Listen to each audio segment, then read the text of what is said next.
Hello बच्चों, let's read the question. So this question there is one assertion and one reason और आपको बताना है कि given assertion और reason true है या false है. अगर दोनों true है तो क्या given reason assertion का correct explanation है या नहीं है. तो हमारा assertion क्या कहता है? A rocket moves forward by pushing the surroundings air backward.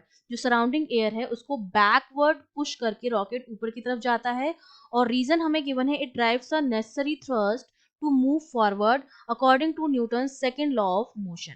तो देखो इस क्वेश्चन को सॉल्व करने के लिए हमारा जो की कॉन्सेप्ट रहेगा उस की कॉन्सेप्ट में हमें पता होना चाहिए रॉकेट प्रोपल्शन के बारे में. ठीक है कि रॉकेट किस तरह से प्रोपेल करता है. तो रॉकेट प्रोपल्शन जो है वो दो प्रिंसिपल पर बेस्ड है. पहला जो प्रिंसिपल है वो आपका हो जाएगा मोमेंटम कंजर्वेशन कि जो मोमेंटम है वो क्या रहता है कंजर्व रहता है. और दूसरा जो प्रिंसिपल है वो आपका एक्शन रिएक्शन प्रिंसिपल हो जाएगा. Every action has equal and opposite reaction which is the law of third law of Newton है ये आपका. ठीक है इन दो प्रिंसिपल्स पर काम करता है. अब क्या होता है रॉकेट में क्या होता है बहुत सारी गैसेस फिल रहती हैं इस तरह से. ये हमारे पास रॉकेट हो गया इसमें हम क्या रखते हैं बहुत सारी गैसेस जो है वो फिल रखते हैं. जब ये गैसेस बाहर की तरफ बर्न आउट होती हैं. ठीक है जब ये बर्न आउट होती हैं तो इनका कुछ ना कुछ मास रहता है और ये नीचे सपोज m मास है इनका और ये नीचे की तरफ u स्पीड से निकलेंगी तो इनका जो मोमेंटम होता है चूंकि मोमेंटम कंजर्व रहता है तो यही मोमेंटम जो है वो फॉरवर्ड डायरेक्शन में किसको मिलता है रॉकेट को मिलता है. और इसी मोमेंटम की वजह से ऊपर की तरफ क्या लगता है रॉकेट पर एक थ्रस्ट लगता है.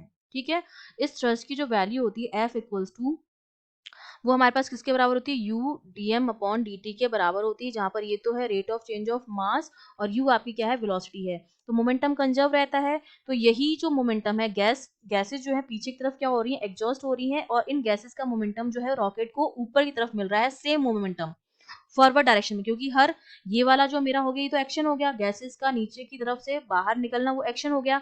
रिएक्शन जो है वो हमें ऊपर डायरेक्शन में मिलता है फॉरवर्ड डायरेक्शन में जिसकी वजह से रॉकेट जो है वो प्रोपेल कर जाता है. ठीक है जिसकी वजह से रॉकेट पर एक थ्रस्ट लगता है और जिसकी वजह से रॉकेट प्रोपेल कर जाता है. तो हमारा जो असर्शन है वो फॉल्स है क्योंकि इस तरह से ये मूव फॉरवर्ड नहीं करता है. और जो सेकंड रीजन है वो आधा तो करेक्ट है कि थ्रस्ट तो मिलता है उसको फॉरवर्ड डायरेक्शन में लेकिन वो जो थ्रस्ट मिलता है वो फॉलो करता है थर्ड लॉ ऑफ न्यूटन को कि every action has a equal and opposite reaction. क्योंकि जो नीचे की तरफ मोमेंटम होता है वही सेम मोमेंटम ऊपर की तरफ रॉकेट को मिलता है मोमेंटम कंजर्व रहता है. तो ये हमारा न्यूटन सेकंड लॉ है वो रॉन्ग है. तो हमारा जो रीजन हो जाएगा वो भी क्या हो जाएगा फॉल्स हो जाएगा. तो हमारा असर्शन और रीजन दोनों क्या है फॉल्स है. तो ई ऑप्शन हमारा बिल्कुल करेक्ट हो जाएगा. I hope you understood well. All the best.